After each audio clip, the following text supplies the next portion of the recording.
Once Emma, who took my fiancé Paul away and then disappeared without paying the compensation her parents had covered for her, now stands before us, making snide remarks. Quite older, isn't he? What does he do for a living? My husband's a doctor. Compared to him, your husband looks poor. He's got quite the muscles. Perhaps he works in construction? However, before I could retort, my husband Thomas stopped me. I do physical work, yes. By the way, speaking of doctors, does that mean he works at the general hospital here?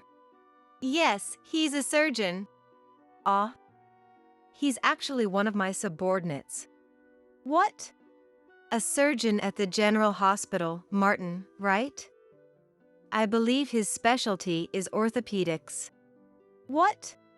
I might have forgotten to mention, I'm Thomas, the head of surgery at the general hospital. Shocked by encountering Emma, as soon as I got into the car to go home, I started crying, and Thomas asked me, I've been thinking. Madison, how do you want to deal with her going forward? Deal with her? That's impossible. It's definitely impossible. Just thinking about it makes me feel suffocated. There was a time when just thinking about Emma would cause me to have a panic attack. Yeah, I understand you really don't want to be anywhere near that woman. So, I have an idea. An idea? Yes, a way to ensure that woman doesn't appear before you anymore. My name is Madison. I'm a 32-year-old housewife. Currently, I live a peaceful and enjoyable life with my husband, who is 12 years older than me, and our 3-year-old son.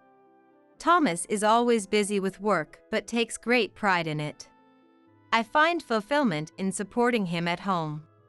It might be rare these days to wholeheartedly dedicate oneself to the household in support of a spouse who works outside. I might even get that comment from others. My parents have said as much. Now, we're truly a happy family. But getting here wasn't without its share of painful experiences. That's because I was betrayed by someone I thought was my best friend. Emma, who I met in the same faculty at university, was my friend. No, my best friend, for 4 years, doing everything together. Coming to a university in the city, Emma, who was bright, flashy, and above all, active, reached out to me when I was feeling intimidated. To me, who had lived a modest and serious life through high school, she was someone who opened up a new world. And our relationship continued even after we graduated. Both of us got jobs in the city, and often went out for meals when we had time. Then, I met someone. Paul, a young salesman from a manufacturer that did business with the trading company I worked for. As an office worker, I started getting asked out by him, and it eventually led to dating. Honestly, having barely dated men before, I was thrilled. Things went smoothly, we introduced each other to our parents, and at 26, we got engaged. I was probably too excited back then. You're not hanging out as much, are you? Emma would occasionally say something like that. Well, that's true. I don't have multiple bodies. Naturally, I spent more of my holidays with Paul. Do you have something to hide from me? Not hiding anything. Emma had never introduced someone she was dating to me before. So, I thought friendships and romantic relationships were separate. We were planning our wedding. Naturally, more of my time was taken up by him. Not telling Emma was partly because I wanted to surprise her, and partly because I was embarrassed. Introducing him to Emma, who could easily talk to and hang out with various men, was intimidating. I was afraid of how Paul would appear through Emma's eyes. But as the wedding approached, I thought it would be okay. I have someone I want you to meet, I said to Emma, introducing her to Paul. Oh, Madison. You didn't have to hide him from me, your best friend, Emma said with a full smile, patting my back. But that was a mistake. When the wedding reservation and preparations were almost settled, he suddenly came to my parents' house and said, "I'm sorry, Madison, I can't marry you." When I asked why, "It's because Emma is pregnant." I couldn't understand what he meant at first. Then it was chaos. Was Emma really pregnant?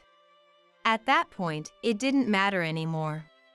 He called off our engagement when the wedding was right around the corner. "I'm terribly sorry." Stunned, Dad was already furious on my behalf, cursing and even hitting the deeply apologetic man. If Mom hadn't stopped him, things would have gotten out of hand. The wedding was canceled. While I was helpless. "My only daughter has been put through this." My enraged parents demanded he pay all the cancellation fees and compensation to him. They also demanded compensation from Emma. He acknowledged his fault and paid what he owed, and seemed to apologize sincerely. I say seemed because my memory of that time isn't clear. At that time, I was apparently in denial due to the shock. So I found out later that Emma had ignored the apology and compensation payment and fled somewhere. Apparently, she wasn't actually pregnant, according to a letter left behind. And the lie and her fleeing hit me hard again. What was she thinking? Emma's parents were furious too. When the rumor spread among my friends from my student days, I heard another shocking thing. "So, Madison didn't notice, so I didn't say it on purpose, but Emma was approaching and dumping every guy Madison liked." It was news to me. Why would she do that? I don't know. Even though Emma was quite popular on her own. Whenever someone made a move on you, she ended up dating them herself. Maybe she was jealous when guys approached you instead of her? But we were best friends. Really? Huh? I was surprised. Back then, it seemed like you were under Emma's thumb, and everyone thought Emma wanted it that way. Those words shocked me deeply. Not only that Emma thought that way, but that I had been completely unaware of it. And that I had no eye for men at all. In addition to the shock, I was eventually overwhelmed by the gaze of a woman who had her fiancé stolen right before her wedding at work. I ended up quitting my job and recuperating at my parents' home for a while. After settling down, I started looking for a marriage partner at 28, encouraged by my parents. Since I no longer trusted my own judgment, I felt more comfortable with introductions from relatives who were worried about me. Among them, I met Thomas, who was significantly older. He was too busy with work to think about women and realized he was this age before he knew it. His surroundings were worried because he was reaching 40, so they introduced him. I decided to marry him because of his honesty in saying, "I think I might neglect my family because of my job." Due to the previous failure, we only informed close family members and higher-ups at work about the wedding. Then, the following year, I became pregnant and was planning to take a leave, but at that time, Thomas was headhunted to another city in the same industry, leading to our move. I felt guilty for leaving my not-so-long-term job, but everyone sent us off kindly. And so, our new life as three began. But then, could it be Madison? One day, Emma suddenly appeared before me. That day, we were shopping at the mall as a family. Our destination for the day was a home improvement store. Since moving here, we had been gradually working on the interior of our new home ourselves. Crafting was my hobby. Thomas's new job had a higher position, and the irregular hours were less than before. So, he sometimes joined me for heavy shopping. Well, now he was carrying our son Stephen on his shoulders. But in that mall, what a coincidence. Emma? Long time no see. Wow, you got married. Yeah, but Emma, are you in this town? Yeah, moved here for my husband's job. Oh, so this is your current husband. Emma looked at us. Then, to Thomas. He's quite older, isn't he? She said snidely. Thomas simply responded, Yes, well, I got too caught up in my work. You're Madison's friend, right? Yes, I'm Emma. But speaking of work, what do you do? Emma, isn't that too sudden? Oh, Madison, are you still mad about before? It's not about that. My husband is a doctor. Compared to your husband, he seems poor. He's got quite the muscles, though. Does he work on a construction site by any chance? Clearly judging by appearance alone. That way of speaking.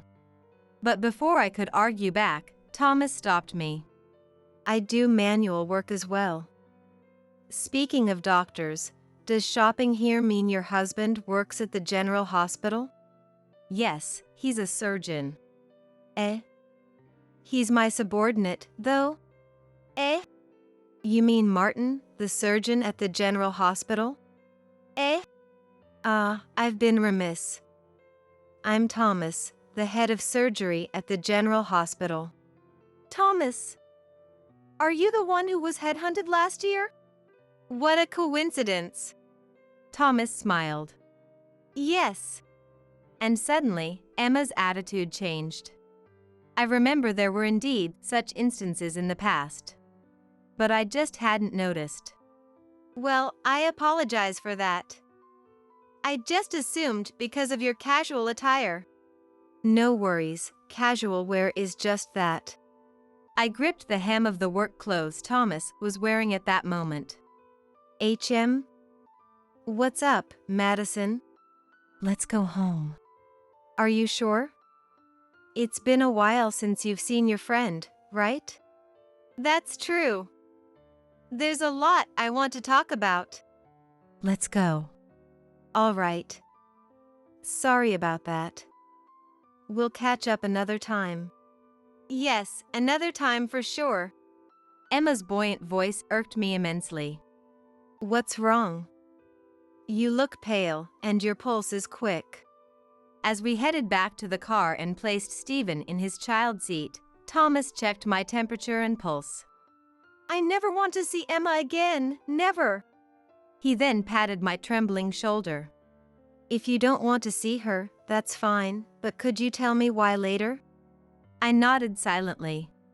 That night, after putting Stephen to bed, I told Thomas everything that had happened. I see, so that's what happened. I knew about your fiancé cheating before the wedding, but I didn't know it was her. You knew? I thought something sad had happened. I silently nodded vigorously. Yes, it wasn't just that. It was so much more. Tears of frustration wouldn't stop. It's always like this. I realize something after it happens. I've always hated Emma. If that's the case, it's quite bad. And it seems like she has an unhealthy obsession with you. With me? Yeah. I mean, why else would she seduce and then discard every man who approaches you? What does she see in those men? That's true, but... Even your ex-fiancé, in the end, isn't married now, if she's with our Martin. That's right. And to think, Martin, and then... Thomas appeared thoughtful. What's up? About Emma's husband? I've been thinking. Madison, how do you want to deal with her going forward? Deal with her? That's impossible, obviously. Just the thought of it made me feel suffocated. There was a time when just thinking about Emma would make me hyperventilate. It's okay. I'm sorry. Yeah, I understand you really don't want to be near her. So, I have a plan. A plan? Yes, a way to ensure she never appears before you again. Then Thomas smiled again. That's right, this man, though he seems gentle, knows when to act. 2 weeks later. In the evening, while preparing dinner and waiting for Thomas to come home. Mom. Grandpa and Grandma. Stephen suddenly said that, pointing outside the window. Right after that, the doorbell rang. Indeed. It was my parents. I hurriedly welcomed them in. They had traveled across several states to get here. It's a several-hour drive. What's up? Why are you here? Thomas called us. Said it was urgent and asked us to house sit. House sit? Didn't you know? I hurriedly messaged Thomas. Immediately. Dad and Mom have arrived, haven't they? Come here now. And bring a pair of earphones for the mobile phone. That message and a URL for a store were sent. I don't know why, but it seems I have to go out now. Unusual for Thomas. I was in the middle of cooking dinner. That's fine. We'll finish it up. Let's make it our dinner. Wondering what was going on, I started getting ready to leave. By the way, Madison, I saw that girl's parents at the gas station on the way here. Suddenly, Mom reminded me as if she had just remembered. That girl? That girl.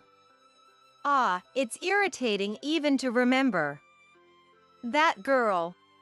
Could it be Emma? I don't even want to say her name. Yes, it's her. But what about her? I hadn't told my parents that Emma was living nearby. Considering how down I was back then, Mom's worry was immense. And her tirade against Emma's parents was severe. Honestly, I never thought Mom would speak so harshly. Given the past, I thought it would cause trouble if I mentioned Emma over the phone. I'll be going then.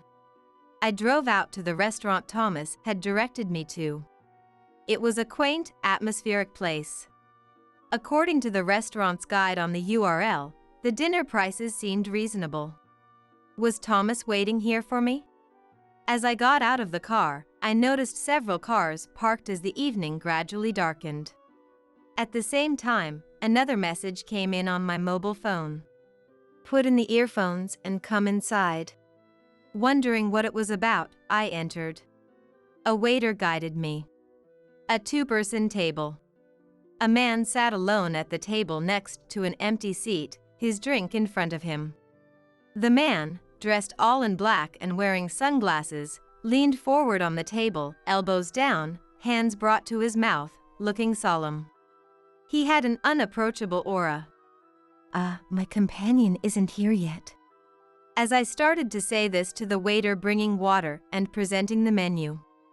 The waiter put a finger to his lips and pointed through the fronds of an areca palm to a seat directly opposite. There was Thomas.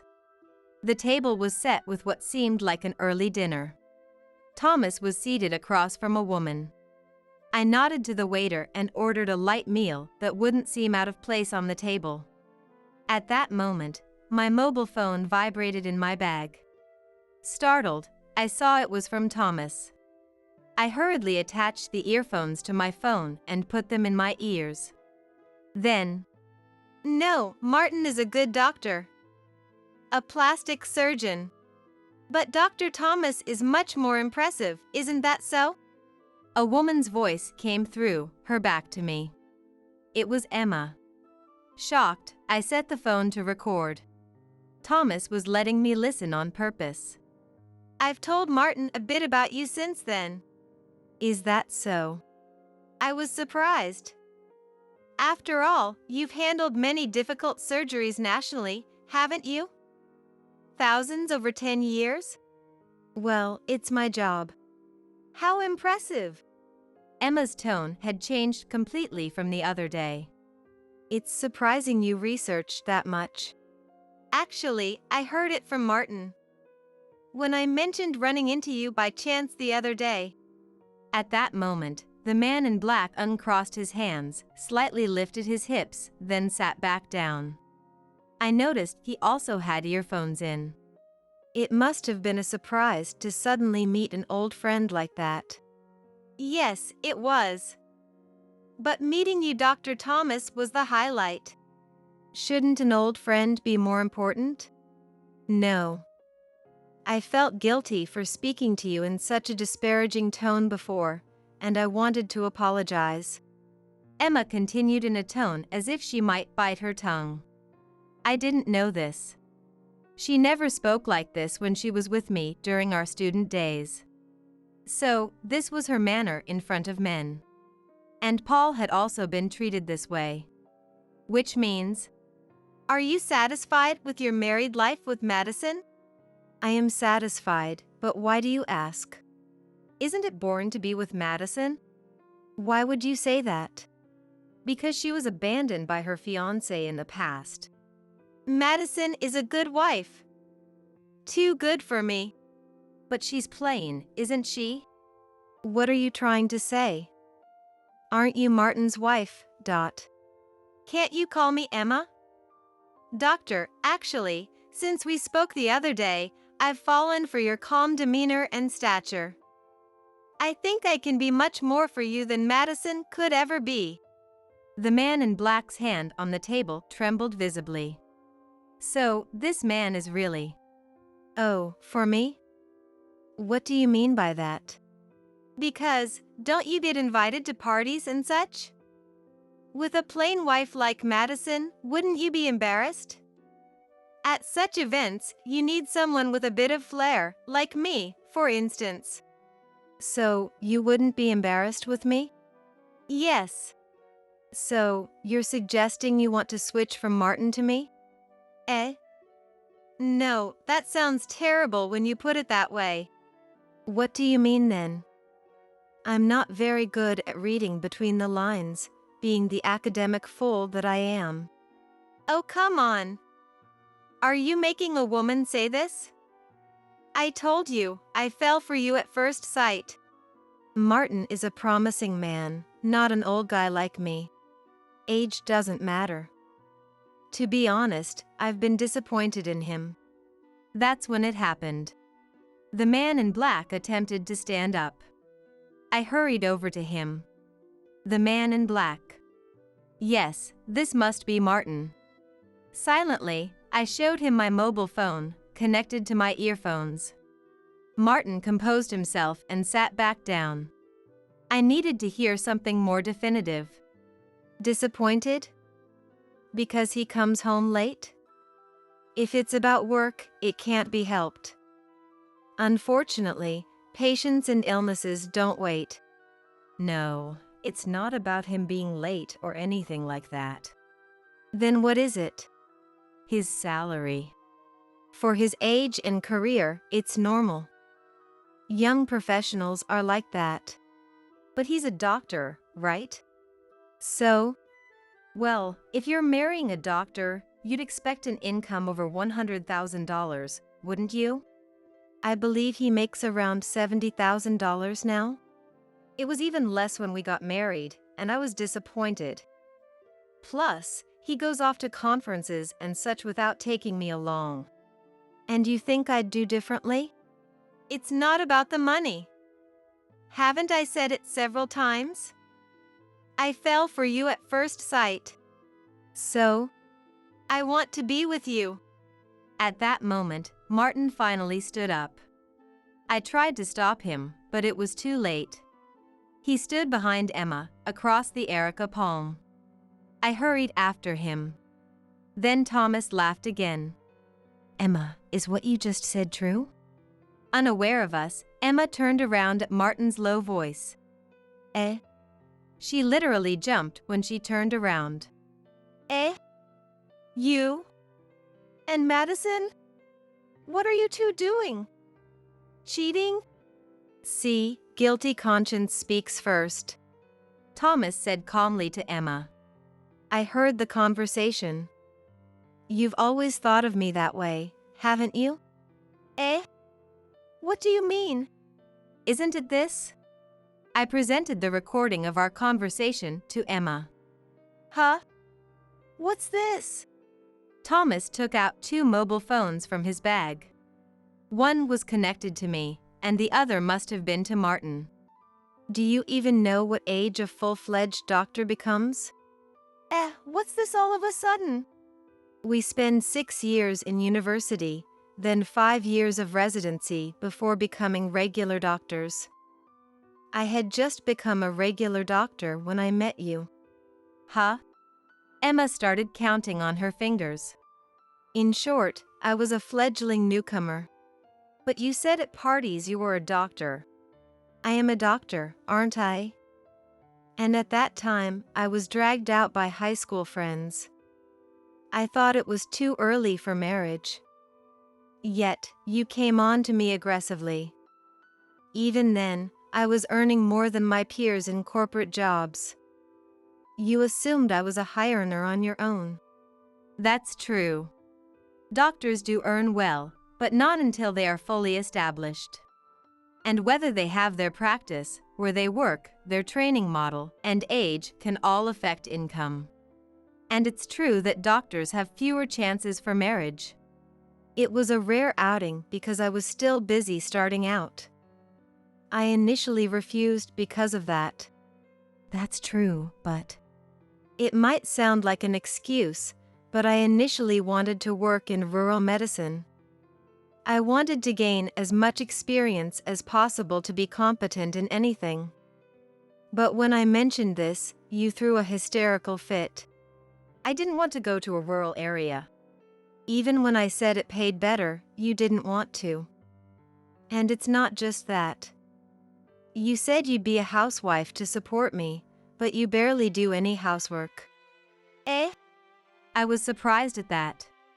Housework isn't just a woman's job nowadays. That's if both are working. I chimed in. If you decide to be a housewife today, you really need to do the housework perfectly and not worry your husband at all. Madison, you're saying this too? Can you even manage that much? What about socializing and such? It seems you've been saying things that don't quite make sense. Thomas sighed deeply. You seem to have a completely wrong image of what a doctor's wife should be. Indeed. That's closer to the image of housewives from the past. There's nothing glamorous like what Emma imagines. I spend my time watching the clock for when this man might come home. There's childcare, and I also think about nutrition in meals to help him maintain the stamina for his 10-hour surgeries. Aha, so I've often thought Martin was careless, but maybe you're not getting enough sleep at home, are you? Yes, well, I was already accustomed to cooking and housework on my own, but still, my sleep time is significantly reduced, and when I'm awake, this guy keeps bothering me everywhere, so it's hard to find time to study. Study? That's right. It's only natural to keep updating my knowledge for the sake of the patients.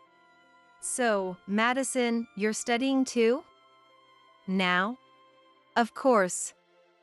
It would be problematic if I couldn't respond to sudden calls from this man. If it were a marriage between doctors, tasks like housework and secretarial work would likely be outsourced. But I'm just an ordinary person, so I do what I can to support Thomas as much as possible. I believe my job is to support him for the sake of his hospital and his patients, and to show our son a good example of diligent work. Acting all high and mighty. Say what you will. I'm not the person I used to be anymore. Seeing Emma trying to directly seduce Thomas triggered a different kind of anger in me than the fear I had before.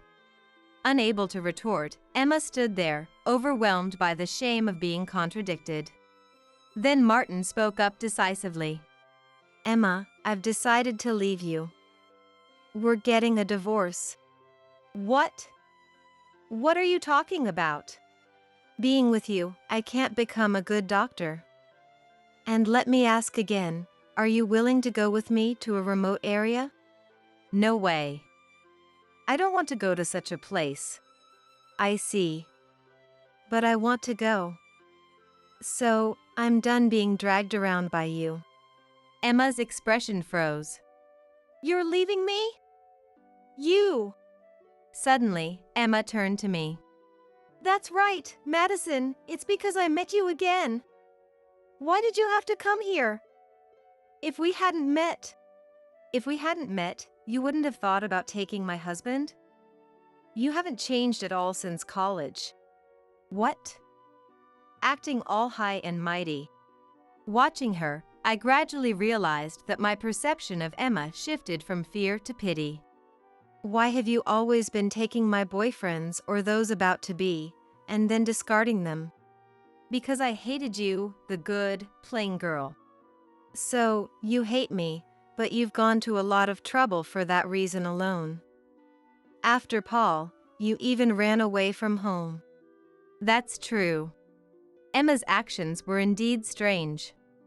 I don't know what she disliked so much about me, but if she hated me, ignoring me or bullying me would have been simpler. Yet, she took and discarded men, making it known to our friends. And even took my fiancé, resulting in compensation claims.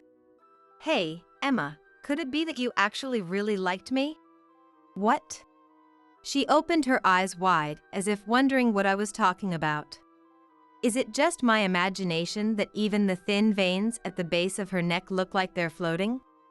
It has long been said that when you get angry, the veins in your temples pop out. Because, aside from Paul, I never noticed. And any man who switched to Emma because of her machinations was only showing his true worth. In the end, it worked out in my favor, didn't it? No, that's not true. Even if I had married Paul, he might have cheated on me. So, Emma, were you actually blocking my unhappiness? What? Emma's gaze wandered through the sky. Haven't you realized? That can't be. But sorry, I'll forget about you from now on. That's a lie. That can't be true. As she said this, Emma clutched her chest and suddenly collapsed in front of us. Doctor! Martin looked seriously at Thomas. Call an ambulance, quickly! Yes. Soon after explaining the situation to the ambulance, Thomas and Martin left with it. Indeed, Thomas's specialty is cardiac surgery. It looks like he won't be coming home today. As I sigh deeply. Thank you for your hard work. The waiter brings our order. Thank you. Sorry for causing such a commotion. No, Thomas had reserved this place for just this time today anyway. Imagine that. He had gone to such lengths. I smiled, realizing once again that when he does something, he does it thoroughly. Later, there was another stir at the hospital. According to Thomas's plan, Emma's parents were supposed to make a sudden visit next. It turns out Emma had only informed them of her marriage, but had never introduced Martin to her parents. Perhaps the timing had made it difficult for them to travel far. But that time was past. Through Martin, Thomas had contacted Emma's parents, requesting their presence for two reasons. One was the concern that Emma might cause trouble again with men. The other was because Thomas had noticed something off about Emma's health from the first time they met, especially the bulging veins on the right side of her neck. Indeed, Emma was found to have a heart condition when taken by ambulance. Thanks to the timely intervention, her life was saved. But she needed to stay in the hospital for a while. And then, her parents, who had rushed over, insisted on taking Emma back home with them. Emma was greatly shaken by the divorce, her sudden illness, and being called out by me, whom she had looked down upon. I don't want to go back to my parents' home. Emma resisted her parents' decision, but you still need to repay the compensation money we fronted for you. Her father's anger left her physically weakened Emma unable to argue. The divorce proceedings became contentious, leading to mediation, where Martin's misuse of his savings was brought up, and the amount owed by Emma's parents ballooned even further. Dragged back home by her parents, Emma now had no choice but to work within their sight to repay them, unable to flee again. Working a proper job under her parents' watchful eyes, while caring for her health, must be unbearably trying for the free-spirited Emma. Look, a message from Martin. It's the weekend. Thomas has a half-day off, so for the first time in a while, we're at a large park with a wide expanse of grass. Despite the ongoing chilly days, Stephen, warmly dressed, is running around the grass, laughing. Does he seem well? Sitting side by side on a bench where Stephen is in sight, we take turns looking at the message. Look at this photo. In the photo, Martin is smiling, participating in a local event with the townspeople. A stark contrast to his previously distressed demeanor. That's good. You don't have to be troubled by the past anymore. That's truly the case. Half of the fear was of my own making. And it seems to have vanished somewhere since dealing with Emma, like shedding a burden. Papa! Stephen waves at us enthusiastically. Here I come. Thomas runs towards him. And I watch over them. Both now and in the future.